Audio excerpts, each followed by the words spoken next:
रसिक श्रोते हो, नमस्कार. हे आहे साप्ताहिक जनमंगलचं फेसबुक पेज आणि बऱ्याच दिवसानंतर आपण एक छानशी मुलाखत घेऊन पुन्हा एकदा भेटतोय. नुकत्याच होऊन गेलेल्या मराठी भाषा गौरव दिनाच्या तुम्हा सर्वांना उदंड शुभेच्छा. लाभले आम्हास भाग्य बोलतो मराठी, असं आपण नेहमीच ऐकतो, म्हणतो. आजचा हा कार्यक्रम सुद्धा असाच आहे, ज्यात आपण ऐकणार आहोत मराठी भाषेची एक अविरत, अखंड अशी अक्षयधून. मंडळी, काही कार्यक्रमांचे खरोखर योगच यावे लागतात. खरं म्हणजे आपल्या सगळ्यांच्या फार निकटच्या सखी माननीय अलकाताई मायंडकर यांचं अक्षयधून हे पुस्तक लोकव्रत प्रकाशनातर्फे साधारणपणे 1.5 ते 2 वर्षांपूर्वीच प्रकाशित झालं. पण आपल्या आजच्या या कार्यक्रमातून आपण या अक्षयधून या पुस्तकाचं पुन्हा एकदा स्मरण करणार आहोत. त्यातील काही गोष्टींचा आनंद घेणार आहोत. ललितलेख संकलित केलेलं हे पुस्तक म्हणजे खरोखर मराठी भाषेत असलेला किंवा मराठी भाषेचा एक अक्षय ठेवा आहे असं म्हणायला हरकत नाही. अनेक प्रकारचे व्याप ताप सांभाळत आपण आपलं लेखन करत असतो. आपण अनेक गोष्टी करण्यासाठी कायम तयार असतो, तत्पर असतो. मंडळी, किती छान योगायोग आहे बघा. आज मार्च महिन्याचा पहिला दिवस आणि हा महिना आपण आपल्या अशाच काही लेखिका सखींना समर्पित करतो आहोत, ज्यांच्याशी आपण वेगवेगळ्या कार्यक्रमांमधून बातचीत करत राहणार आहोत. आज अलकाताईच्या अक्षयधून या कार्यक्रमात आपल्यासोबत स्क्रीनवर कोण कोण आहे? या कार्यक्रमात अलकाताईंची परीक्षा, अलकाताईंचं मनगूज, अलकाताईंशी हितगुज साधायला आम्ही काही सख्या सज्ज झालेलो आहोत. माझ्यासोबत आजच्या कार्यक्रमात आहेत आजच्या कार्यक्रमाच्या उत्सवमूर्ती माननीय अलकाताई मायंडकर. अलकाताई, तुमचं मनःपूर्वक खूप खूप स्वागत. त्याचबरोबर साप्ताहिक जनमंगल परिवाराच्या संघटक माननीय श्रेयाजी सरनाईक आपल्या सोबत आहेत. श्रेयाजी, आपलंही मनःपूर्वक स्वागत. धन्यवाद. सोबत साप्ताहिक जनमंगलच्या संपादक माननीय स्वातीजी पोतदार आहेत. स्वातीजी, तुमचंही स्वागत. धन्यवाद भैरवीजी. त्याचबरोबर आपल्या सगळ्यांना नेहमीच दिशादर्शन करणारे आणि आपल्या सगळ्यांना प्रोत्साहित करणारे माननीय शिरीष सर सुद्धा आज अनेक दिवसानंतर, मला वाटतं अशी एक छान भट्टी किंवा असा भरगतचा हा रंगमंच व्यासपीठ दिसतंय हे, आणि शिरीष सर सुद्धा आपल्या सोबत आहेत. एक चेहरा कदाचित तुम्हा सगळ्यांना थोडासा नवखा, नवीन असा वाटत असेल, पण हे सुद्धा साप्ताहिक जनमंगल परिवाराचाच एक भाग आहेत. ते म्हणजे माननीय काशीराम खर्डे सर. साप्ताहिक जनमंगलचे जे नियमित वाचक आहेत त्यांना हे निश्चितच माहिती असेल की खर्डे सरांचंही विपुल लेखन आपल्या साप्ताहिक जनमंगलमधून वारंवार प्रकाशित होत असतं. तर मंडळी, आजचा कार्यक्रम एक अविस्मरणीय असा कार्यक्रम होऊ देत या शुभेच्छांसह मी सर्वप्रथम आमंत्रित करते श्रेयाजींना. अक्षयधून हे जे नाव आहे, हे नावच इतकं देखणं किंवा इतकं मार्मिक आहे असं म्हणता येईल की त्याला कुठेतरी एक अध्यात्माचा सुद्धा थोडासा बाज असल्याचा, गंध असल्याचा भास या नावात आहे. ऐकूया श्रेयाजींकडून काही विशेष. अलकाताई, या पुस्तकाच्या किंवा या मुलाखतीच्या निमित्ताने आम्ही सर्वजण अशी प्रार्थना करतो की देवी सरस्वतीचा वरद हस्त तुझ्या साहित्य प्रवासावरती कायम राहो, आणि त्यासाठीच या श्लोकरूपी शुभेच्छा जनमंगल परिवार आणि लोकव्रत प्रकाशनातर्फे मी देत आहे. या कुंदेंदु तुषार हार धवला, या शुभ्र वस्त्रावृता, या वीणावर दंड मंडित करा, या श्वेत पद्मासना, या ब्रह्माच्युत शंकर प्रभृतिभिः देवै सदा वंदिता, सा मां पातु सरस्वती भगवती निशेष जाड्यापहा. अलकाताई, पुन्हा एकदा खूप साऱ्या शुभेच्छा. धन्यवाद श्रेया. खरं म्हणजे या शुभेच्छा मला वाटतं प्रत्येकाला त्या हाताला असं वाटत असतं कायम की देवी शारदेची त्यांच्यावर अखंड कृपादृष्टी असावी. याच शुभेच्छा परस्परांना देत आपण कार्यक्रम पुढे नेऊया. मंडळी, अक्षय धून हे जे पुस्तक आहे, या पुस्तकाचं थोड्या वेळात आपण मुखपृष्ठही बघणार आहोतच, कारण प्रत्येक पुस्तकाचं मुखपृष्ठ फार बोलकं असतं. त्यातून आपल्याला बरंच काही कळतं. पान उघडल्यानंतर आपल्याला प्रत्येक पुस्तकात अगदी सुरुवातीला जो एक साहित्य प्रकार भेटीला येतो ते असतं त्या पुस्तकाचं प्रकाशकीय. प्रकाशकांचं काय मनोगत आहे, प्रकाशकांना त्या पुस्तकाबद्दल नेमकं काय वाटतं आहे, किंवा त्या पुस्तकातल्या डाव्या उजव्या बाजू सुद्धा आपल्याला प्रकाशकीयमधून लक्षात येतात. मंडळी, या पुस्तकाचं प्रकाशकीय सुद्धा असंच अत्यंत मनोवेधक असं आहे आणि मी आमंत्रित करते माननीय स्वातीजींना की त्यांनी या प्रकाशकीयाचं वाचन करावं. धन्यवाद भैरवीजी. अलकाताई, तुमचं मनपूर्वक अभिनंदन करते आणि पुस्तकाची सर्वंकष ओळख करून देणारं असं प्रकाशकीय आपल्या रसिकांसाठी सादर करते. ललित लेखन म्हणजे साहित्याला मिळालेले सोनेरी वरदान आहे. पंख फुटलेल्या ढगांनी आकाशभर मनसोक्त विहिरावे, पावसाच्या एका धारेला धरून सरसर खाली यावे, गंगेने अनिर्बंध धावत पृथ्वी तलावर यावे, यासाठी तिचा अवघा प्रपात शिवशंकराने जटासंभारात सांभाळावा, तसे हे ललित. ललितबंधाचा कॅनव्हास हा अक्षरशः अवकाशाच्या स्वप्नाने एवढा अमर्याद आहे. ना विषयाचे ना कुठल्या रंगाचे बंधन. नेमकी हीच सारी वैशिष्ट्ये अलकाताई माइंडकर यांच्या अक्षयधून या ललित लेख संग्रहात मिसळलेली आहेत. विषयाचे वैविध्य तर आहेच, पण त्याची रंजक मनोहारी मांडणी हे अलकाताईंच्या ललित लेखणीचे सामर्थ्य आहे.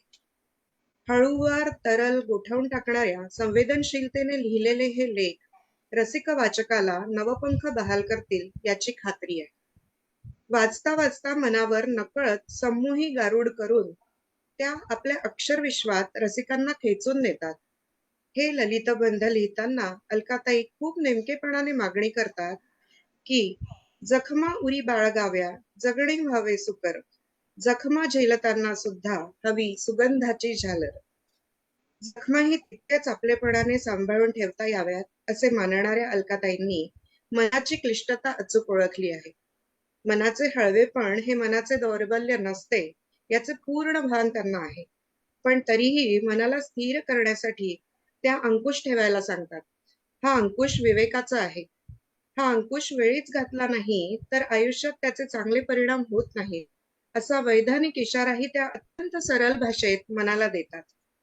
निसर्गाच्या निस्सीम सौंदर्यात मिसळून त्यांची लेखणी निसर्गाला आपल्यासमोर हुबेहूब चितारते. निसर्गाच्या सौंदर्यात आपल्या लेखणीची जादू मिळालेल्या या लेखिका निसर्गाची विविध रूपे आपल्या गंधाळणाऱ्या सुगंधी शब्दात गुंफून आपल्यासमोर हळुवारपणे सादर करतात. फुलांविषयी लिहिताना हा बहर कुणाचा, लेखणीचा की फुलांचा, हे नेमके ओळखता येईल न येईल, पण तो जाणवत मात्र राहतो. नक्षीदार वेलबुट्टीची सुटुकली फुले लेखणीचा बहर आपल्यासमोर घेऊन येतात तेव्हा पळस अधिक गडद होतो. जास्वंदी स्वानंदी होते. नखशिकांत फुललेला लाल गुलाबी गालांचा गुलमोहर डोळ्यांसमोर याहून सुंदर असं काहीच नाही असं बजावत बागडू लागतो. प्राजक्ताचे विरक्त होत जाणे आपल्यासाठी भावपूर्ण ठरते.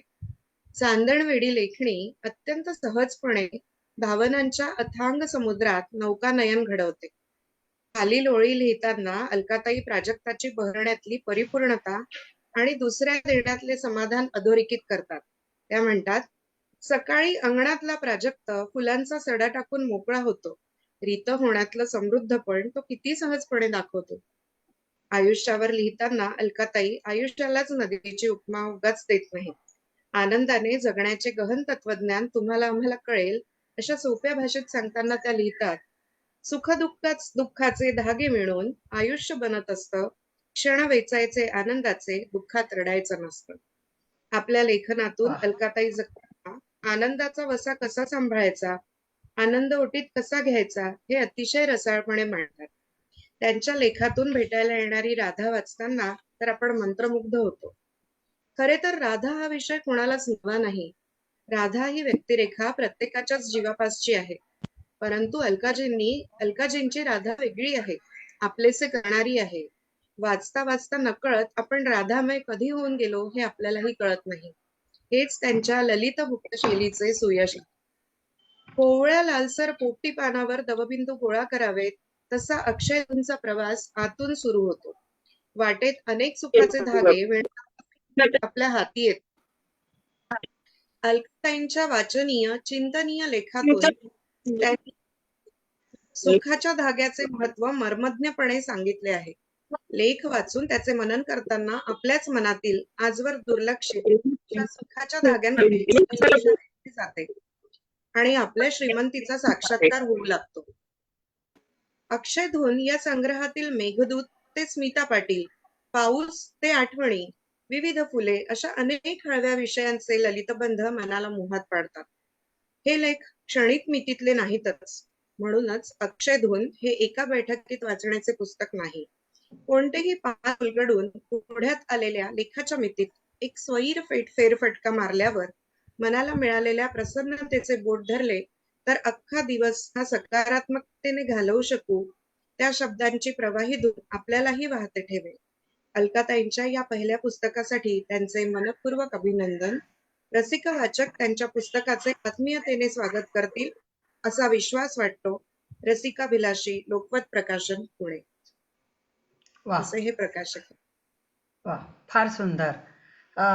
खरं म्हणजे तुम्ही इतकं उत्तम रीतीने ते प्रकाशकीय वाचत होतात की मी मध्ये मुखपृष्ठ दाखवणार होते, पण मला ते योग्य नाही वाटलं. आपण आता त्या पुस्तकाचं मुखपृष्ठ बघूया. आणि अक्षयधून या पुस्तकाचं हे मुखपृष्ठ आत्ता आपल्या समोर आहे. बऱ्याच लोकांकडे हे पुस्तक आहे, बऱ्याच लोकांनी हे वाचलेलं पण आहे पुस्तक. त्यामुळे निश्चितच पुन्हा एकदा आपल्या हातात असलेली वस्तू स्क्रीनवर बघण्याचा आनंद काही वेगळाच असतो आणि हा आनंद आपण घेतो आहोत. अत्यंत आनंदाने मला हे पण सांगायला आवडेल की हे मुखपृष्ठ केलेलं आहे माननीय शिरीष कुलकर्णी सरांनी. आणि अलकाताईंच्या या पुस्तक प्रवासात मी सुद्धा एक छोटीशी खारुताईचा वाटा उचलणारी त्यांची सखी होते.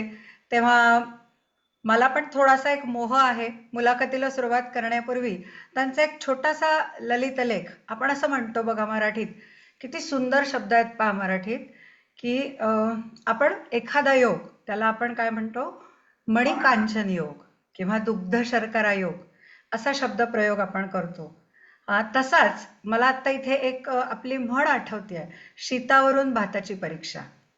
तर हे पुस्तक, अख्खं पुस्तक म्हणजे जर का आपण भात समजला तर त्यातला पहिला लेख तो मी तुम्हा सगळ्यांसाठी वाचणार आहे आणि त्यानंतर मग श्रेयाजींना विनंती की मुलाखतीला सुरुवात करावी. तर मंडळी, या सुंदरशा लेखाचं नाव आहे एक जखम सुगंधी. आज वरचा माळा आवरायला घेतला आणि माळा आवरता आवरता मनाच्या पोटमाळ्यात तुझ्या आठवणींचं गाठोडं मिळालं रे मला. मग मी ना त्याला हलकेच खाली घेतलं. आठवणींची गाठ मी तशी घट्टच बांधलेली होती, पण मग मी तिला सहज अलवार जरा सैल केली. श्वास रोखून धरले आणि आसवांना बांध घातला. एकही टिपूस नको ना गळायला. पण मनाचं काय, या मनाने नाही रे ऐकलं आणि जरा सैल केलेली आठवणींची गाठ पूर्णच सोडून टाकली. आणि एक एक करून सगळ्या आठवणी बघ कशा फेर धरून नाचतायत माझ्या भोवताली. सगळीकडे विखुरलेल्या दिसतायत त्या. आता कशा गोळा करू, प्रश्न पडलाय मनाला. खूप आठवणी आहेत मनात साठवलेल्या. कशा गोळा कराव्या कळतच नाही रे मला. तू सांगू शकतोस कशा गोळा करून ठेवायच्या या आठवणी? आठवणी आठवता बांध फुटला मनाचा, श्वास कोंडतो हा जरा दाह होतोय तनाचा. आणि बघ, सगळ्या घरभर तुझ्या आठवणींचा पसारा झालाय. आसवांना घातलेला बांधही सोडला मी, ते आता धबधब्यासारखे कोसळत आहेत आणि आठवणींचं पाणी पाणी झालंय. सगळं घरच भरून गेलंय या आठवणींच्या पाण्याने. सुचत नाहीये काहीच. मन सैरभैर झालंय. मनाला आता या आठवणींच्या कचाट्यातून सुटताच येत नाही बघ. अशा या आठवणी असतात अगदी जीवघेण्या. आठवणी आल्या तरी श्वास गुदमरतो माझा. बांध फुटला अश्रूंचा सावरता सावरेना, सारा मनाचा पसारा आवरता आवरेना. आणि या आठवणींमध्ये मग मनाला समजवता समजवता अख्खा दिवस गेला. आठवणींना आवर घालता घालता संध्याकाळ झाली. कसं बसं समजावलं मनाला. ऐकत नव्हतं, पण चूप केलं आणि त्या आठवणींचं परत गाठोडं बांधलं. अगदी करकचून, कारण त्या आठवणी आठवून आठवून जुन्या झाल्यात रे खूप. त्या आठवणींच्या ज्या जखमा होत्या ना, त्या बऱ्या झाल्यात आता. खपली धरलीये त्यावर. त्यामुळे त्रास नाही होत आताशा. मनही जरा पक्क झालंय. पण काय आहे ना, आठवणी या हव्यातच. मी काय म्हणते, ऐक ना जरा. माझं एक मागणं माझं एक मागणं आहे, ते पूर्ण करशील? नवीन काही जखमा हव्या आहेत मला तुझ्याकडून. कारण ना, मी नवीन कापड घेतलंय रे, जखमांच्या आठवणींचं गाठोडं बांधायला. मग देशील ना जखम मला? अगदी सुगंधासारखी. आधीसारख्या नको, जरा वेगळ्या, खोलवर घाव करणारी जखम भळभळ वाहेल अशी. अगदी हिरव्या रंगाची जखम सुद्धा चालेल रे, पण सुगंधी आठवणींची हवी हं. तुझ्याकडून हे अपेक्षित आहे मला. देशील ना रे जखम? एक जखम सुगंधी म्हणून जपून ठेवीन तिला. जखमावरी बाळगाव्या जगणे व्हावे सुकर, जखमा झेलताना सुद्धा हवी सुगंधाची झालर. तर असं हे एक ललित अलकाताईंनी लिहिलेलं. मला अलकाताई हे ललित वाचताना मनात 2 प्रश्न उमटले होते. पहिला प्रश्न असा की ती जी माळ्याची आवरासावर काढली होती तिचं पुढे काय झालं? आणि दुसरा प्रश्न असा होता की जखमांना म्हणजे जखमांचा सुगंध जपण्याची तुम्हाला फार छान कला साधलेली आहे, तर याची काही शिकवणी वगैरे असते का तुमच्याकडे, असे मला प्रश्न पडले होते. पण या प्रश्नांवर आपण नंतर बोलूया. सध्या श्रेयाजींना काहीतरी विचारायचंय. खूप सुंदर लेख वाचला आहे आणि याच्यामध्ये आपल्याला दिसून येतं की विशेष करून अलकाताई या ललित लेख किंवा ललित अशा प्रकारचं साहित्य लिहित असतात. त्यांचे जनमंगलमध्ये पण अनेक लेख प्रकाशित झालेले आहेत, कविता प्रकाशित झालेल्या आहेत. तर आत्ताच जो लेख वाचला, एक जखम सुगंधी, यामध्ये आठवणींच्या गाठोड्यांविषयी खूप हळूवारपणे अलकाताई तुम्ही लिहिलं. मग जेव्हा तुम्ही या आठवणींचं गाठोडं उघडता, त्यावेळेला त्या जुन्या जखमांवरती खपली धरली जाते की सुगंधी फुलांप्रमाणे आयुष्य दरवळत राहतं? हा पहिलाच प्रश्न मला तुम्हाला विचारायचा आहे.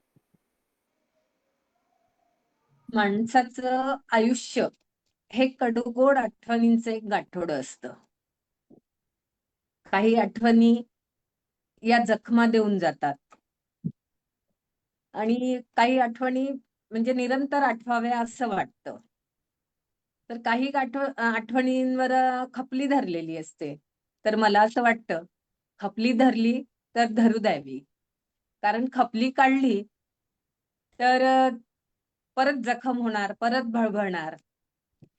त्यापेक्षा ती जखम जर सुगंधी राहिली, सुगंधी फुलाप्रमाणे जर ती आपल्या आठवणीत राहिली, तर ते जास्ती योग्य होईल.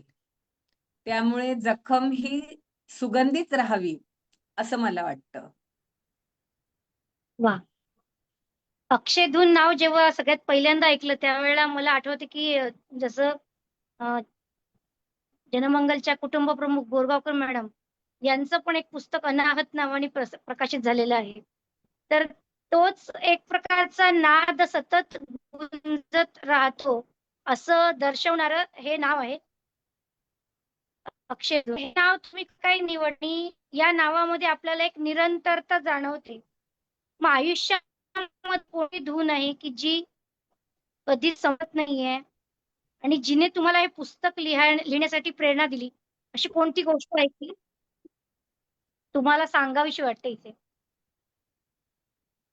अक्षयधून म्हणजे न संपणारी धून, हे तर तू सांगितलेलं आहे. आणि हे नाव सुचवलं मला ते शिरीष सरांनी. त्यांनी जेव्हा हे नाव घेतलं की आपण अक्षयधून नाव ठेवायचं का, तर मला ते इतकं आवडलं की न संपणारी धून, आणि मला तिथे कृष्णच दिसला. कारण अक्षय धून म्हणजे त्याच्या बासरीचे जे सूर उमटतात, तर ते त्याच्या बासरीचे सूर आपण अव्याहत ऐकत राहावे, त्यांनी बासरी वाजवत राहावी, हे कोडं तसं न उलगडणारच आहे. आणि कृष्ण तसाही खूप आवडता, खूप जवळचा, आणि त्याच्या बासरीची धून ती सदैव आपल्या कानात ऐकू येत असते.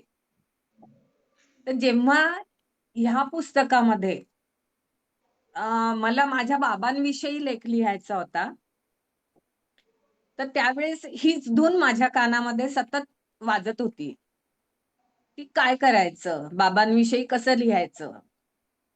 तर त्यासाठी मी भैरवीला विचारलं, भैरवी मला बाबांविषयी लिहायचं आहे.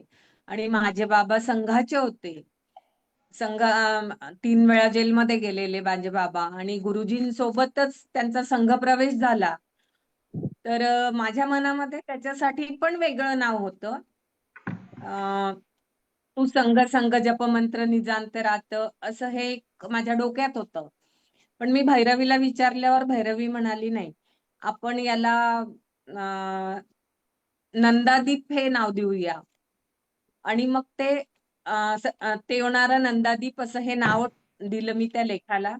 आणि त्याच्यामध्ये मी माझ्या बाबांविषयी, बाबांचं मला जेवढं काही माहिती होतं, कारण तसा सहवास मला फार कमी लाभला बाबांचा. मी अगदी म्हणजे पार्ट 1 ला असतानाच माझे बाबा गेले. पण तोपर्यंत मला जेवढा सहवास होता आणि जेवढं काही मला माहिती होतं, ते मी या लेखामध्ये घेतलेलं आहे. आणि त्याच्यामुळे मला ते अक्षयधून नाव ते फार आवडलं. आणि सतत ही धून अशी सतत सुरू राहावी, ते स्वर असे ऐकू यावे, असं सतत मला वाटत असतं.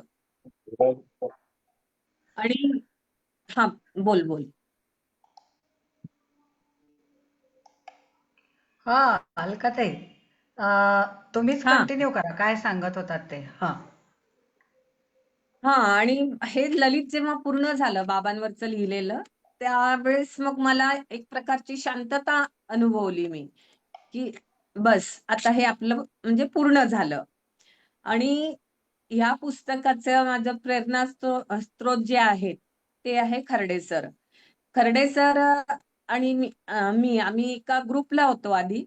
आणि मी लिहायचे तेव्हा खर्डे सर मला म्हणायचे की आता तुम्ही ललित लिहा, आपण ललितचं पुस्तक काढू.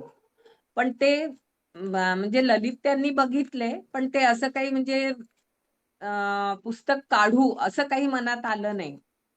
पण जेव्हा भैरवी मला भेटली, भैरवी म्हणजे माझी धाकटी बहीणच अगदी, आणि मला भैरवीनी हे पुस्तक पूर्णत्वास नेण्यासाठी पूर्णपणे मदत केली. त्याच्यामुळे भैरवी, तुझे खूप खूप आभार. नाही, असं काही नाही. आपण हो. आपल्या म्हणजे म्हणजे लोकवृत्त प्रेरणा प्रकाशनचं जे आहेस तू सुरू माझी. असतं, नाही, त्यामागे अनेक लोक आहेत, जे बरेचदा स्क्रीनवर हो. सोबत असतात, बरेचदा नसतात.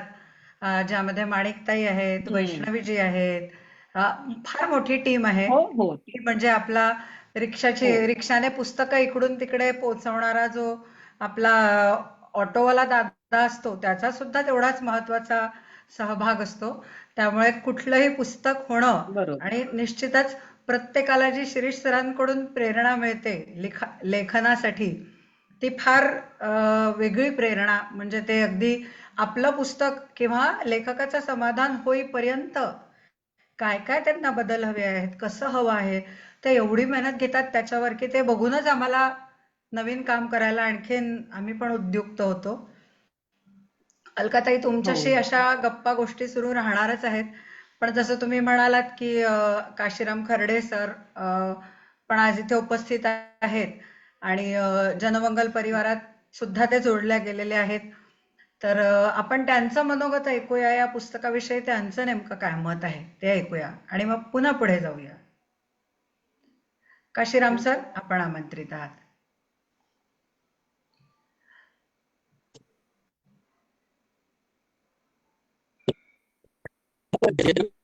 परिवाराशी मी जोडला गेलो याला कारणच नाही. मीच जोड- आम्ही जवळपास लॉकडाऊनच्या आधी म्हणजे 2017-18 मध्ये एका वास्तवात होतो, त्यांच्याशी ओळख झाली. हा. त्या लिहायच्या रोज आणि त्यांच्या लिखाणातली त्यांना बोलून गेलो की मी आणि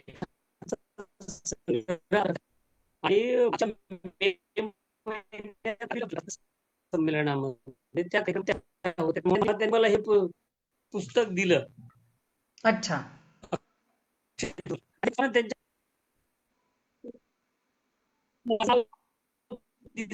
मी कोणाची तरी प्रेरणा होऊ शकतो. मी ते पुस्तक वाचलं, खूप छान म्हणजे ना ते त्यांनी शब्दाचा सडा शिंपलाय त्या पुस्तकाच्या. जे त्या अक्षरांच्या ठिपक्यांनी रांगोळी रेखली असं आपण आपल्याला म्हणता येईल. यामध्ये शृंगार आहे, विरह आहे, प्रीत भावना आहे, त्यांच्या वयाच्या अनुभवाची आलेली प्रौढता आहे, बरंच काय आहे. पण दुधाळ चंद्र, काळोखाच्या गर्भातील उषक काल, स्वप्नील दुनियेचा विहर, असे जे काही शब्द प्रयोग त्यांनी वापरले म्हणजे दर्जाची आणि त्यांची आहे या शब्दात झळकतीये. असं वाटत नाही की हे केवळ ललित बंधन आहेत. हे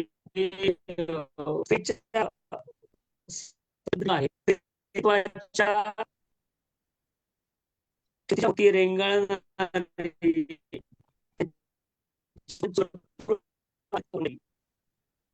आपलं मत आवाज थोडा हेच होतोय का, डिस्टर्ब होतोय मला वाटतं. आवाज हॅलो, ऐकू काय झालं? आशिराम सर, सर्वांचा आवाज तुमचा ऐकू आवाज ब्रेक होतोय. 1 मिनिट तुम्ही व्हिडिओ बंद करा आणि मग बोला, म्हणजे मग व्यवस्थित आवाज येईल. मी तुमचा व्हिडिओ बंद करते 2 मिनिट. सर बोलू शकता तुम्ही आता. बोलू का? हा, बोला बोला. आणि आता येतोय छान. अच्छा. म्हणजे अक्षयधून वाचताना आपल्याला असं वाटत नाही की आपण ललित बंध वाचतोय. म्हणजे आपण कधीतरी अनंत काणेकरांना वाचले, पु ल देशपांडेंना वाचले. त्याची कुठेतरी आपल्याला अक्षयधून वाचताना ह्या अशा महान लेखकांची आठवण होते बरेचदा. माइंडकरांचे मन असंख्य भावनांची गुंतावळ असते, भाळावरची चंद्रकोर तुझी पुनवेचा चांद झाली, अशी जे काही वाक्यप्रयोग आहेत ते वाचकांना सुखावणारी आहेत. काळोखाच्या गर्भातील उषक काल यासारखे शब्दप्रयोग त्यांच्यामध्ये असलेल्या अफाट प्रतिभेची आपल्याला जाण करून देतात. या अक्षयधून मध्ये आपल्याला बऱ्याचशा गोष्टींची म्हणजे नात्यामधली सखोलता, नाता आणि अहंकार या दोन्ही भावनांची सरमिसळ. आणि त्यांनी मगाशी बोललं की मला कृष्ण खूप प्यारा आहे, म्हणजे त्या कृष्णाची बासरी, त्या बासरीमधून निघणारी धून, त्या सावळ्याची राधेला झालेली बाधा, ही सगळी प्रतीकं, ही सगळी रूपकं त्याच्या लिखाणामध्ये जाणवलीत. हे अक्षयधून वाचकासाठी एक परिपूर्ण पुस्तक आहे. या पुस्तकासाठी जनमंगल परिवार, भैरवी देशपांडे कुलकर्णी सरांना मनापासून धन्यवाद देतो मी या सगळ्या उपक्रमासाठी, आजच्या या सगळ्या मुलाखतीसाठी. भैरवीजी. खूप छान, खूप छान, खूप खूप बोललात खूप सर. धन्यवाद सर. सर तुम्ही तुमचा व्हिडिओ सुरू करू शकता आता. सर, शिरीष सर, तुम्ही पण काही प्रश्न विचारावेत. बरेच दिवसानंतर आपल्याला अलकाताईंची शी चर्चा करण्याची किंवा छान त्यांचं मनगूज नक्की काय आहे ते जाणून घ्यायची एक छानशी ही संधी मिळाली आहे. खरं तर मला असं वाटतं की म्हणजे त्यांची खर्डे सर बोलले किंवा त्याही बोलल्या, त्यातून पहिल्यांदाच त्यांनी ललित लेखनासारखा सशक्त प्रकार निवडला. हम्म. तर हे धाडस करण्यामागं म्हणजे पहिल्याच वेळेला तर त्या धाडसाविषयी ऐकायचंय. कारण कित्येक काळानंतर सुद्धा ललित लेखनाकडे वळण्याचं हिंमत भल्या भल्यांची होत नाही. हम्म. काय सांगाल अलकाताई? नाही असं हे नाहीये की ललित लिहिण्यासाठी, म्हणजे मी तेच म्हटलं की खर्डे सर आणि भारतीभाई ह्यांचे ललित मी नेहमी वाचत होते. त्याच्यामुळे ललित लिहावं असं मला वाटत गेलं. आणि पण हिंमत होत आणि त्याच्यामुळे ललित लिहावं की नाही, कारण ललित लिहिताना त्याच्यामध्ये लालित्य हवं असतं असं बरोबर. सगळेजण सांगायचे. आणि मला लालित्य हे असं खूप जास्ती काही जमत नाही. पण मग खर्डे सर मला म्हणाले की तुम्ही लिहा, भाषा साधी असली तरी चालेल, फक्त ती वाचकांपर्यंत पोहोचायला पाहिजे. बरोबर. तर आणि वाचणाऱ्याच्या मनाचा ठाव घेता आला पाहिजे. मग मी हळूहळू लिहायला लागले. आणि मग लिहिता लिहिता सरांचं सहकार्य, तुझं सहकार्य आणि शिरीष सरांनी पण उत्साह दाखवला त्यावेळेस पुस्तक हे करताना की मी मुखपृष्ठ करतो. आणि असं हे सगळं होऊन हे ललितचं पुस्तक तयार होत गेलं. आणि त्यावेळेस मला मग थोडंसं भट साहेबांचं हे आठवलं की सुरेश भट नेहमी म्हणायचे की शब्द म्हणजे तुमचे शब्द सोपे असले तरी चालतील, फक्त काळजाचा ठाव घेणारे बरोबर. असायला पाहिजे. आणि त्या अनुषंगाने मला त्यांच्या त्या 2 ओळी सुद्धा आठवतात की सरणावर चढताना माझे इतके कळले होते, मरणाने केली सुटका, जगण्याने छळले होते. आणि जेव्हा मी काही वाचलेलं आहे त्यांच्याबद्दल, तर त्यांच्या या 2 ओळी एवढ्या खऱ्या वाटतात ना की खरंच म्हणजे त्यांचं आयुष्य तसंच गेलं सुरेश भटांचं. आणि मला असं वाटतं त्यांचं आयुष्य तसं गेलं, त्याचाच ठसा त्यांच्या लिखाणामध्ये उमटला असावा, त्याच्यामुळे ते तसं लिहत गेले. आणि म्हणून मग मला असं वाटलं की साधेपणा असावा आणि जे काही आपल्या समोर घडतं किंवा जे आजूबाजूला घडतं त्यातनंही आपण लिहू शकतो. तर त्याच्यामुळे हे ललित सारख्या विषयाला मी हात घातला. म्हणजे असं हिंमत वगैरे नाही केली सर. एकतर सरांचंही वाचलेलं आहे आणि तुम्हा सगळ्यांचं, सगळ्या मोठ्या लोकांचं वाचताना श्रेयाचं वाचलेलं आहे हृदयस्थ. खर्डे सर, आम्ही त्यावेळेला जेव्हा चर्चा करत होतो, स्वातीजी तुम्ही पण होतात, तर त्यावेळेला असं झालं की अलकाताईंच्या डोळ्यांवर पट्टी बांधलेली आहे आणि त्या बोलतायत. आणि त्यातून हे पुस्तक जन्माला आलंय. इतकी सहज भाषा, इतकी सुंदर भाषा. अर्थात त्यांनी आता समजलं की होम ग्राउंडवर खूप जास्त प्रॅक्टिस केलं होतं आणि डायरेक्ट इंटरनॅशनल खेळल्या होत्या. पण खूप सुंदर असं उत्स्फूर्त जे आहे आविष्कार तो. अलकाताई, तुमचं हा. व्यवस्थित आहे. मोबाईलला तुम्ही म्हणजे काहीतरी टच झालं असेल बहुतेक नाही त्याच्यामुळे. अच्छा, नाही ठीक आहे. नाही कॉल होता, व्हॉट्सअप कॉल, त्याच्यामुळे मध्ये डिस्टर्ब ओके झालं. ओके. हा. तर पुढचा प्रश्न घेऊया आता. नक्की नक्की. ताई, एकूण तुम्ही तुमच्या या सगळ्या पुस्तकामध्ये स्त्री वेदनांविषयी काही लेख लिहिलेले आहेत की स्त्री जन्मात तुझी कहाणी असेल किंवा सैनिकाची पत्नी असेल, तर आजच्या काळातल्या स्त्रीचं स्वातंत्र्य व सुरक्षितता याविषयीच काय मत आहे आणि याविषयी अजून काय लिहायला आवडेल? आजच्या काळात बघ, आजच्या काळामध्ये स्त्री स्वतंत्र झाली आहे, पण स्वातंत्र्याचा उपभोग कसा घ्यावा हे मात्र तिला अजूनही कळलेलं नाहीये. त्यामुळे काय झालेलं आहे की नवरा बायकोमध्ये भांडण आणि घटस्फोटाचं प्रमाण हे सध्याच्या घडीला खूप मोठ्या प्रमाणात वाढलेलं आहे. आणि आम्ही स्वतंत्र आहोत, आम्ही पैसा कमावतो, आम्ही सक्षम आहोत, मग आम्ही कशाला नवऱ्याचं ऐकायचं? ह्या गोष्टी सध्या आपल्याला बघायला मिळतात आहे. बरोबर. त्याच्यामुळे आम्हाला कोणाचं ऐकायची गरजच नाही.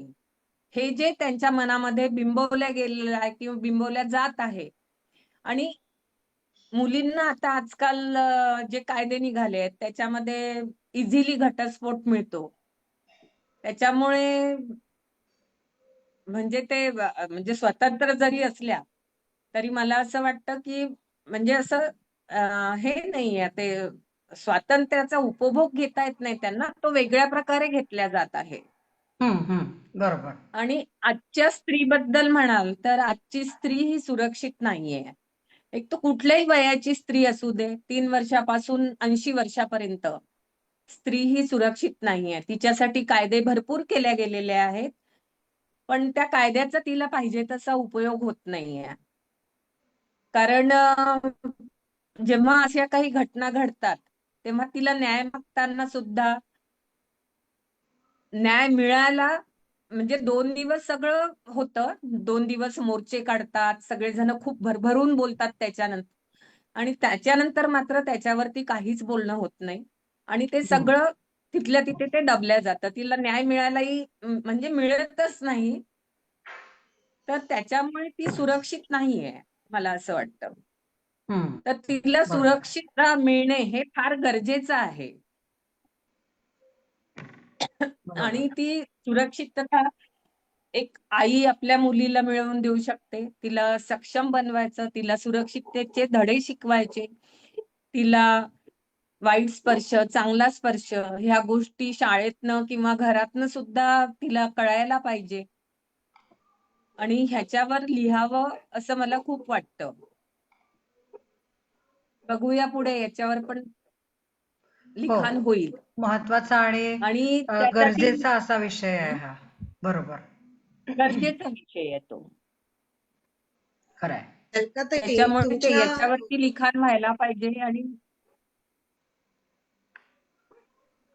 अलकाताई, आणखी एक प्रश्न विचारावासा वाटतोय. तुमच्या लेखनातून वारंवार आणखी एक गोष्ट डोकावते, ती म्हणजे निसर्ग. विशेषतः जास्वंद, हा. पळस, गुलमोहर, प्राजक्त ही फुलं बोलू लागतात तुमच्या लेखांमधून. तर निसर्ग हा मानवी मनाच्या जखमा भरून काढण्यासाठी किती आणि कसा उपयोगी पडतो असं तुम्हाला वाटतं? निसर्ग ही देवाने आपल्याला दिलेली देणगी आहे. त्याचा उपयोग आपण कसा करायचा हे आपण ठरवायचं असतं. तुम्ही बघा ना, आपल्या घरातली जी झाडं आहेत त्याच्याजवळ आपण जाऊन बसलो, थोडंसं अंजारलं गोंजारलं झाडांना, की आपल्यालाही एक आत्मिक समाधान मिळतं आणि त्या झाडाला सुद्धा मिळत असेल असं मला वाटतं. आपल्या मनावर म्हणजे झालेल्या ज्या जखमा असतात किंवा आपल्या मनावर काही ताण आलेला असेल, त्यावेळेस जर आपण निसर्गाशी हितगुज साधलं तर बरेच वेळा आपलं मन हे शांत होतं. त्याच्यामुळे मला स्वतःला पळस, गुलमोहर खूप आवडतो. त्यांच्या सानिध्यात मी म्हणजे गुलमोहराच्या झाडाखाली म्हणा किंवा जाताना केव्हाही असं नागपूरला वगैरे जाताना जे मध्ये लागतात जंगल, तर तिथे जाताना मी हमखास असं बरेच वेळा यांना म्हणते, गाडी थांबवा ना, मला पळसाच्या झाडाजवळ जायचं आहे. हे अजूनही माझं सुरू असतं. त्याच्यामुळे मला निसर्ग खूप आवडतो, निसर्गाच्या सानिध्यात राहायला आवडतं. आणि माझ्या घरी पण मी अशी मोठी मोठी झाडं लावलेली आहेत, आंब्याची झाडं आहेत आणि आहेत बरीच झाडं आहेत, म्हणजे हिरवाई आहे अजूनही आमच्याकडे. एकूण निसर्ग तुमच्या मते आहे. निसर्ग हा खूप मोठा डॉक्टर आहे असं म्हणायला हरकत नाही. नाही, पण निसर्गासोबत मला हो. आणखीन एक गोष्ट जाणवते हम्म. की हा. सगळ्या सुविधा आज आपण सगळ्यांना दिलेल्या आहेत, मिळत असतात, निसर्गापर्यंत पोहोचत असतो, पण त्यातून एक सुखाचा धागा शोधणं जे त्यांच्या पुस्तकातून आपल्याला जाणवतं, तर ती एक मोठी कला आहे. तर त्याच्याविषयी म्हणजे आनंदानं जगण्यासाठी नेमकं काय करायला हवं असं तुम्हाला वाटतं आणि काय करता असं दोन्ही? दुःख हे मान्यावर असतं. कारण असं म्हणतात ना की आपण किती जगलो ह्यापेक्षा आपण कसं जगलो ह्याला जास्ती बरोबर. महत्व आहे. हम्म. तर त्याच्यामुळे मला एकतर मैत्रिणी जोडायला खूप आवडतात आणि लहान मुलांच्या सानिध्यात राहायला खूप आवडतं. आणि आताही आमच्याकडे एक छोटेस बाळ आहे. ते 3 महिन्याचं असल्यापासून माझ्याकडे येतं. मग त्याचं खाऊ घालण्यापासून सगळं सगळं मी करते. तर असं म्हणजे सुखाची माझी व्याख्या म्हणजे असं काही नाही की बाबा म्हणजे समोरचाच बंगला आहे तर आपला बंगलाच हवा. पण त्या बंगल्यामध्ये किती लोक राहतात आणि आपलं जर घर असेल तर आपल्या घरामध्ये किती माणसं आणि किती आनंदाने राहतात याला जास्ती हम्म. महत्व आहे. बरोबर. त्याच्यामुळे प्रत्येक गोष्टीचं सुख हे मानण्यावरच अवलंबून असतं असं मला वाटतं. नक्कीच. आणि आपलं घर पुढचं जर पुस्तक भरलेलं लिहिताना, असेल नाही का, तर पुढचं पुस्तक लिहिताना तुम्ही हाच विषय निवडा असं अ, मला वाटतं. तो मगाचा विषय थोडा वादाचा होऊ शकतो. बरोबर. छान सुरू आहे. अलकाताई, तुमच्याकडनं जी उत्तरं येत आहेत ती पण फार अशी मार्मिक, म्हणजे अगदी थोडक्यात पण तरीही नेमकं उत्तर असं सुरू आहे. त्याच्यामुळे मला म्हणजे एक प्रेक्षक म्हणूनही मला एक वेगळा आनंद मिळतोय. मला इथे थोडं सरांना पुन्हा एकदा आमंत्रित करायचंय. ते म्हणजे शिरीष सरांचा प्रत्येक पुस्तकात खूप महत्वाचा आणि मोलाचा वाटा असतो. बरेचदा विषय सुचवण्यापासून ते वेगवेगळं साहित्य, मार्गदर्शन, त्याच्यानंतर मग नाही, हे मुखपृष्ठ, असं असं काही नसतं. प्रकाशकीय.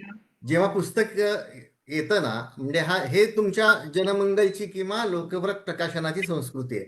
ते पुस्तक कुणा एकाचं राहत नाही, ते सगळ्यांचं बरोबर. होऊन जातं. आणि मग बरोबर. ते वाटून घेतात सगळे. आणि ते सोबतीने लिहूया हे जे आहे, हे अक्षरशः कुठलंही काम सोबतीने करूया ह्याचा अनुभव नक्की सगळ्यांना येतो. बरोबर. तर सर, तुम्हाला विनंती आहे की अक्षयधून पुस्तकाबद्दलची तुमची मतं किंवा तुमचा अनुभव तुम्हाला काय शेअर करायला आवडेल आम्हा सगळ्यांसोबत?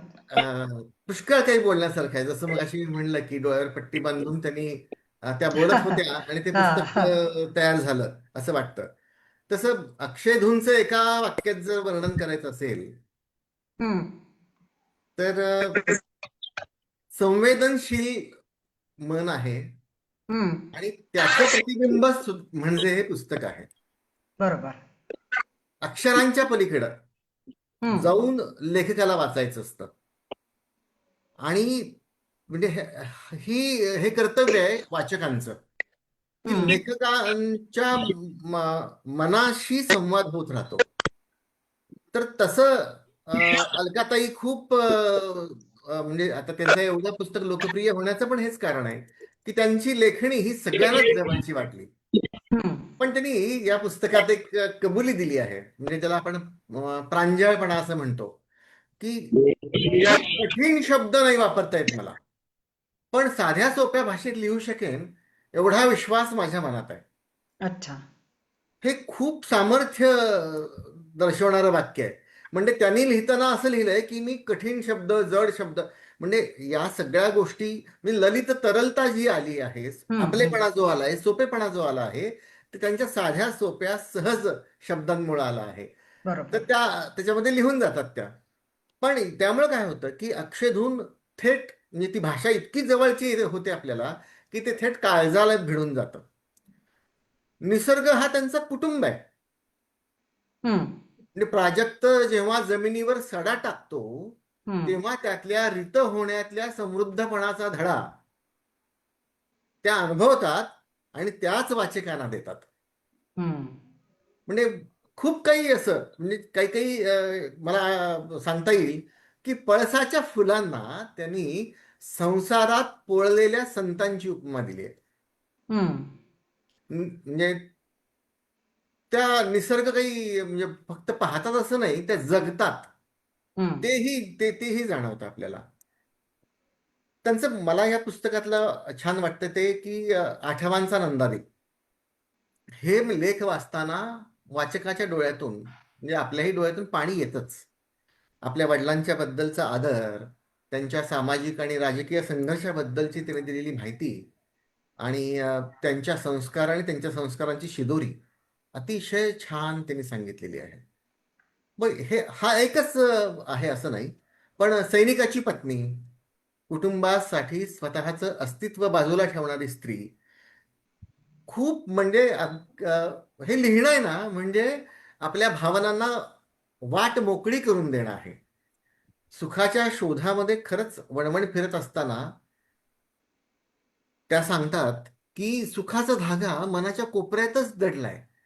असं अध्यात्मातलं पण काही आपल्याला वाचायला मिळतं त्यातलं. बरोबर. आईच्या मायेच्या स्पर्शात, पावसाच्या पहिल्या सरींमध्ये म्हणजे अक्षयधून त्यांना सापडलेली आहे ती. खरोखर. हा मला एक छान म्हणजे त्यांच्या आयुष्याचा एक यज्ञ जसा म्हणता येईल असं ते वाटतं आपल्याला. आणि त्यांनी ते म्हणजे त्यांचं पुस्तक वाचल्यानंतर त्यांच्या शेवंतीचं फुल वाचक होऊन जातो, हा, असं एक वाटतं. तेच. तर म्हणजे सर शब्द ऍक्च्युली ब्रह्ममयो ध्वनिही असं म्हणलंय. अंतर्यामी आपल्या ज्या भावना चा प्रवाह आहे, जो ध्वनी आहे, तो कायमस्वरूपी हृदयात स्थिरावेल, त्याला अक्षयधून म्हणता येईल. आणि पुस्तकाचं नाव त्यांनी म्हणजे त्या लेखनाकडे बघून ते नाव सुचलेलं आहे, इतकं ते सार्थ आहे. कारण साहित्य म्हणजे काही असं शब्दबंबाळ, जडजंभाळ असं काही नसतं. बरोबर. कठीण शब्दांचा खेळ म्हणजे साहित्य नव्हे. बरोबर. अलकाताईंच्या लेखणीची खरी ताकद आहे ना, ती त्यांच्या साधेपणात आहे. पण त्यांच्या मनात जो विश्वास निर्माण झाला, हा विश्वास खूप महत्वाचा आहे, की जो आपल्या साहित्य रसिकांना, साहित्य सृष्टीसाठी एक म्हणजे खूप महत्वाची गोष्ट घडली असं मला वाटतं. वाचकांशी म्हणजे आपण प्रतिक्रिया ऐकल्यात की तो त्यांच्याशी, वाचकाशी केलेला त्यांना तो आत्मीय संवाद आहे असं वाद वाटतं. वाटतो. हा, बरोबर. म्हणजे त्या कुठेतरी लांबून उपदेश करतायत असंही नाही वाटत आहे. त्या रसिकांच्या भावविश्वाच्या प्रवासी होऊन जातात. पुस्तकातला एक एक प्रसंग अंतर्मुख करतो. म्हणजे मी सांगू का, मातीचा माठ विकत घेताना लेखिका जेव्हा विचारते, हा माठ गळणार तर नाही ना, तेव्हा उत्तर मिळतं, ताई माठ गळणार नाही, पण तो पाझरेल, त्याशिवाय पाणी कसं गार होईल. हा एवढासा प्रसंग आहे ना, खूप महत्वाचा आहे. म्हणजे ते तत्वज्ञान आहे. मातीचा माठ जर पाझरतो, तर मग आपली माणसं, ही माणसं इतकी कोरडी, निष्ठुर का आहेत? एकमेकांच्या सुखांमध्ये त्यांना आनंद काय मिळत नाहीये? आपल्या मनाचा पाझर कुठेतरी आटलाय का, असा प्रश्न हे पुस्तक विचारतात. खूप काही बोलण्यासारखं आहे. पण हे आता त्यांनी सांगितलं बघा, की गरिबीतही आनंदात जगण्याची जी, दुसऱ्याला मदत करण्याची जी वृत्ती आहे, ती त्यांनी मांडलेली आहे. घरातल्या मोठ्या लोकांची संस्काराची शिदोरी त्यांनी मांडलेली आहे. खूप काय, खूप छान पुस्तक आहे हे. आणि एक सकारात्मक सूर आहे. त्यांची प्रतिभा जाणवेल अशा गोष्टी आहेत त्या. लेखणीतून पाझरणाऱ्या माणुसकीला, म्हणजे आपण म्हणू ना, की त्यांची लेखणी आहे ना, त्या लेखणीतून माणुसकी पाझरते. तर हे या पुस्तकाचं वैशिष्ट्य आहे. आणि ते आपण म्हणजे ते कौतुकास्पद आहे, त्याला सलाम. खूप बोलेन मी, पण वेळ तुमचा पहा आणि मला परत वेळ द्या, मी आणखीन बोलतो. चालेल. सर ऍक्च्युली तुमचं बोलणं ऐकताना म्हणजे अलकाताईचं ललित लेखांचं संकलित केलेलं म्हणजे हे पुस्तक वाचणं हे जेवढं आनंददायी आहे, तेवढंच तुमचं बोलणं सुद्धा एक ललित वाटत होतं. अशा अंगाने तुम्ही बोलला आहात. आणि एक नवीन विषय कळला म्हणता येईल, किंवा विचार नवीन कळला, तो असा की ललित लेख साधारणपणे आपण त्यांच्याकडे बघतो ते बरेचदा ललितात्मक, किंवा आपण म्हणू शकतो की वर्णन असतं, त्यात निसर्गाचं वर्णन असतं, थोडा हळवेपणा असतो, बऱ्याच भावनांच्या छटा असतात. पण आज ललित लेखनातून अध्यात्म सुद्धा कसं सापडत जातं ते तुमच्या बोलण्यातून विशेषत्वाने जाणवलं. त्याबद्दल खूप खूप धन्यवाद. पुढे जाऊया आपण, स्वातीजी. अलकाजी, शिरीष सरांचं तुमच्या पुस्तकाबद्दलचं मनोगत ऐकून तुमची अधिक पुस्तकं यावीत असं नक्कीच वाटतंय वाचक म्हणून. आणि तुमच्या या पहिल्या पुस्तकालाच इतकं भरभरून यश मिळालेलं आहे. तर आता नवीन लेखन तुमचं काय सुरू आहे? आता सरांनी मगाशी बोलताना तुम्हाला नवीन विषय पण सुचवलाय. तर तुम्ही या सगळ्याचा किती गांभीर्याने आणि कसा विचार करतायत असं विचारायला आम्हाला जाणून घ्यायला नक्की आवडेल. तो त्यांचाच विषय पुढे आहे. कविता संग्रह करायचा आहे मला. कविता संग्रह म्हणजे कविता माझ्या तयार आहेत आणि फक्त माझं मनोगत बाकी आहे आणि ते आपल्या इथनच होईल पुस्तक. आणि परत मला सगळ्यांचं सहकार्य अपेक्षित आहे. बरोबर. त्याच्यामुळे एक त्याच्यामुळे मला परत मुलाखत जर पूर्ण सगळ्यांचं व्हायची सहकार्य असेल ना, लागणार आहे असे. हा म्हणजे मुलाखत जर पूर्ण व्हायची असेल तर त्यांना आणखी एक प्रश्न विचारला पाहिजे की तुमची जी सामाजिक वृत्ती आहे किंवा हा त्यातून जाणवतो एक समाजाकडे बघण्याचा एक वेगळा दृष्टिकोन आहे. हम्म. तर हा समाज एकसंघ राहावा तर नेमकं या समाजामध्ये काय काय बदल हवेत असं तुम्हाला वाटतं?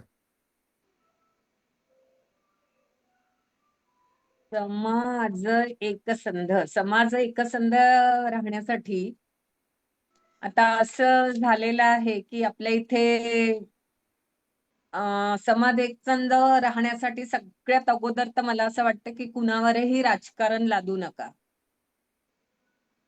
आणि आणि ते मुख्य म्हणजे जातीचं आणि धर्माचं. सध्या जाती आणि धर्माचं राजकारण जे सुरू आहे त्याच्यामुळे हम्म. समाजामध्ये दुफळी निर्माण झालेली आहे. आणि बरोबर. तसंच तर आता म्हणजे नातेवाईकांमध्ये सुद्धा पटत नाहीये. त्याच्यामुळे आपण तसेच एकमेकांपासून दूर चाललो आणि या राजकारणाच्या याच्यामुळे तर आपण अजून सगळेजण दूर होऊन राहिलेलो आहे. तर याची सुरुवात आपल्या घरापासूनच व्हायला पाहिजे.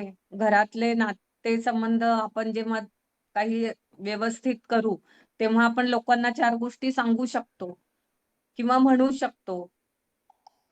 तर आणि साने गुरुजींचं आहेच, खरा तो एकची धर्म जगाला प्रेम अर्पावे. बरोबर. हम्म. त्याच्यामुळे मला असं वाटतं की ती एकसंधता येण्यास, कारण आता आमच्याच घरामध्ये मी संघाची, माझे सासरे संघाचे, माझा नवरा कम्युनिस्ट, हा. 39 वर्षाचा संसार झाला. तर त्याच्यामुळे ते 39 वर्ष आता मी कशी काढली किंवा त्यांनी कशी काढली हा एक प्रश्न आहे.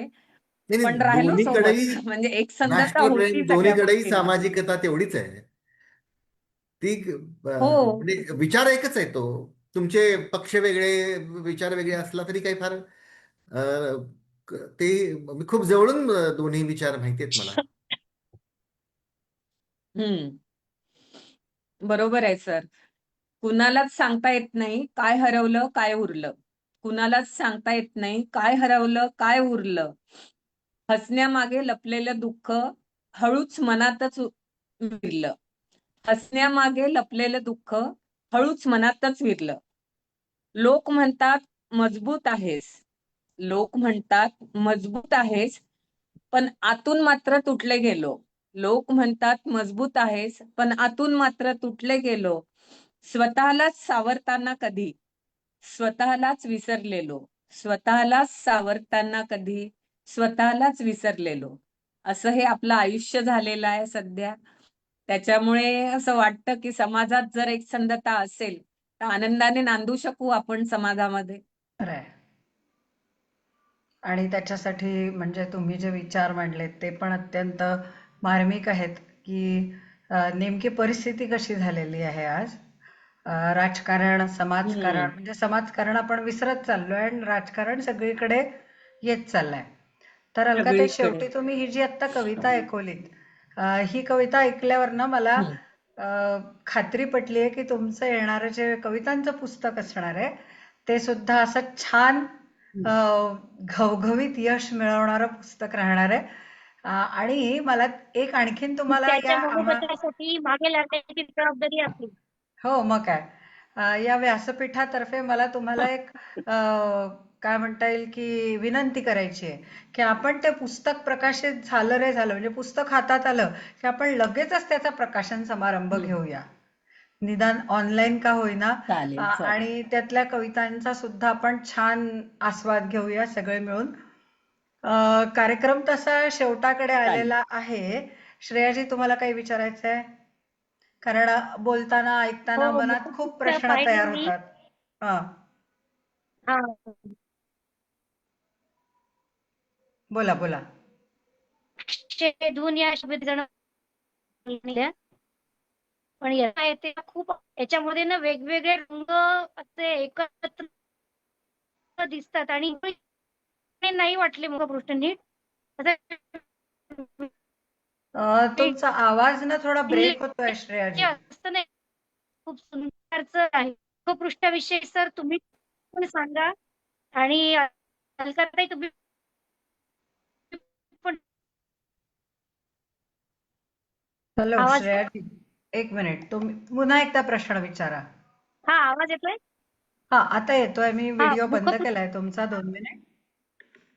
हा अक्षयधून हे नाव खरंच खूप सुंदर आहे आणि त्याला समर्पक अशा प्रकारचं मुखपृष्ठ आपल्याला या ठिकाणी दिसून येते.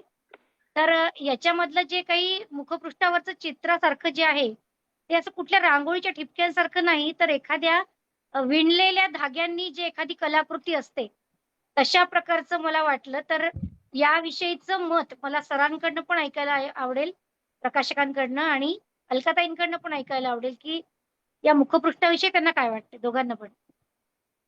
जे कारण अलका प्रत्येकाचा आपला एक अर्थ लागलेला असतो. अलकाताईंना जे वाटलं ना, तेच मला सुद्धा वाटत होतं. म्हणजे मी अ, मुखपृष्ठ जेव्हा आपण पुस्तक वाचत असतो त्यावेळेला सुचत जातं.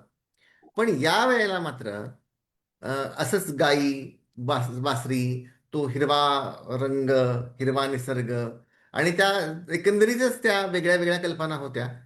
त्यातून मग ते अ, होत गेलं असं. म्हणजे ते कसं होत गेलं हे सांगता येणार नाही. पण आपण म्हणजे ते त्यावेळेला मत देणारी पण अनेक अनेक लोक असतात. तर तेही आपल्याला सांगत असतात. अलकाताई. सरांनी जेव्हा हे मुखपृष्ठ तयार केलं आणि मला दाखवलं तर मला तर म्हणजे असं काही शब्द सुचलेच नाहीत.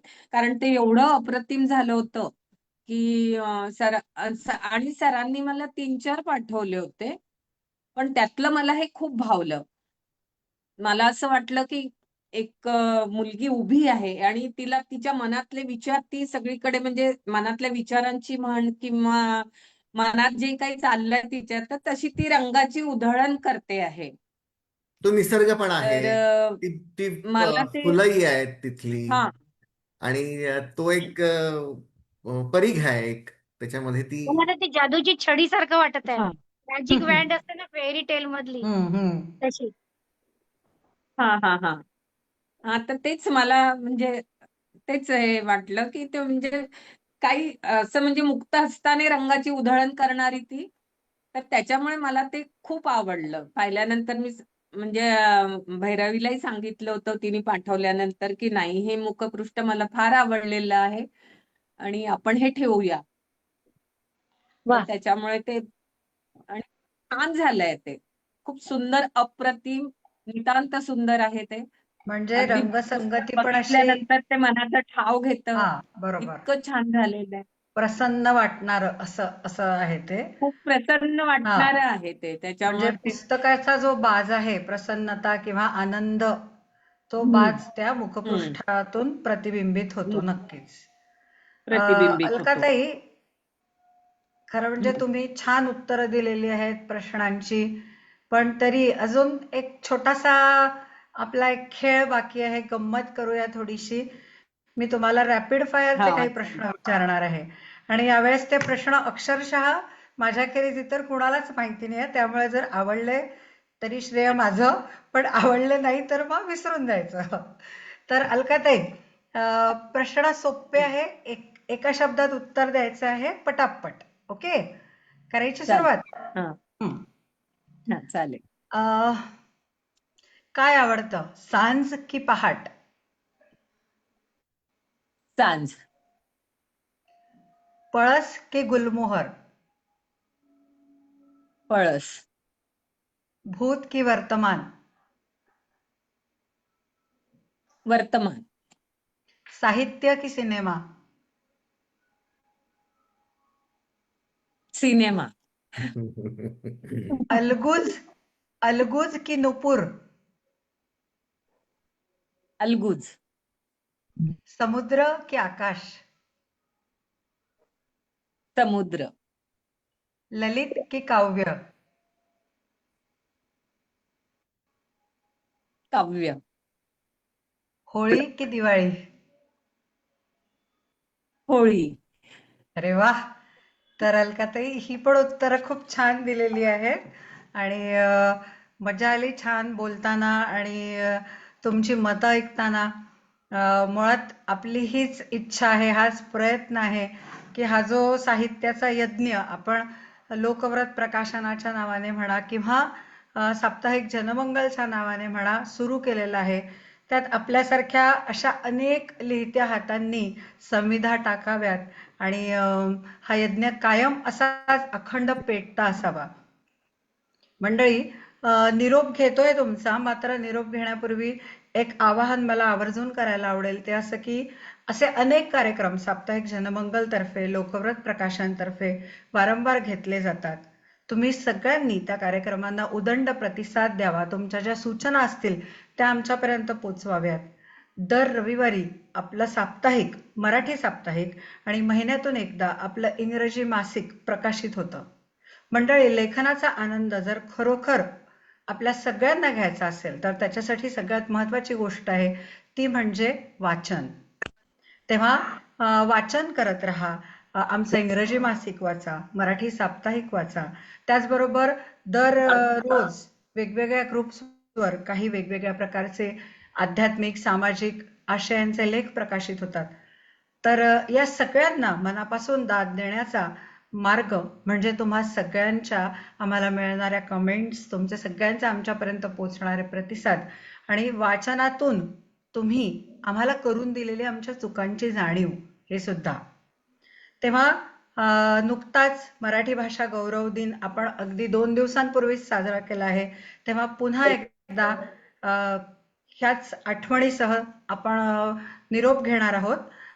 ती आठवण म्हणजे मराठी वाचत राहा, मराठी बोलत राहा, मराठी लिहित राहा. शेवट करूया शांती मंत्राने आणि त्यासाठी आमंत्रित करते श्रेयाजी सरनाईक यांना. धन्यवाद. वेदांमधले शांती मंत्र घेत आहे. ओम नदयो वर्षन्तु पर्जन्याः सुपिप्पला औषधयो भवन्तु अन्नवदान ओदनवदान मामिक्षमताम् येषां राजां भूयासं मा भ्राता भ्रातरं द्विक्षन् मा स्वसारम् उतससा सम्यञ्च सव्रता भूत्वा वाचं वदत भद्रया समानी वा आकुतिः समानाः हृदयानि वः समानमस्तु वो मनो यथा वह सुसहासति. ओम शांती शांती शांती. छान. म्हणजे आपल्याला काही मोठे बदल घडवून आणायचे असतील, आपल्यामध्ये प्रेरणा मिळवायची असेल तर बुद्धिमान लोकांशी बोललं पाहिजे आणि लेखकांनी एवढे बुद्धिमान सध्या तरी कुणी नाही आहेत. त्यामुळं लेखिकांशी बोलली पाहिजे, खूप गप्पा मारल्या पाहिजेत आपण.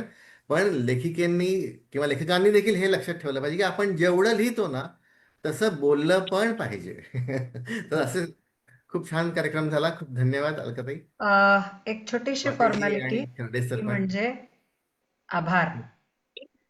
तर आपणा सर्वांचे आणि साप्ताहिक जनमंगल त्याचबरोबर लोकव्रत प्रकाशनची जी अशी खूप मोठी भरभक्कम टीम आहे जी या स्क्रीनवर कायम उपस्थित राहू शकत नाही, त्या सगळ्यांच्या वतीनं रसिक प्रेक्षकांचे आणि या व्यासपीठात आज उपस्थित असलेल्या सगळ्यांचे खूप खूप मनपूर्वक आभार. धन्यवाद खर्डे सर. तुम्हीही तुमचा भरपूर वेळ आज या कार्यक्रमासाठी दिलेला आहे. तेव्हा सगळ्यांना शुभेच्छा देऊ आणि छान लेखन करत राहू. कारण आपण सगळ्यांनी हे वाचलंय, ऐकलंय अनेकदा की जर का समाज परिवर्तन घडवायचं असेल तर त्याचे जे अनेक मार्ग आहेत त्यापैकी सगळ्यात सोपा, सुलभ मात्र सातत्यपूर्ण मार्ग जर आपल्याला अवलंबवायचा असेल तर तो आहे लेखन.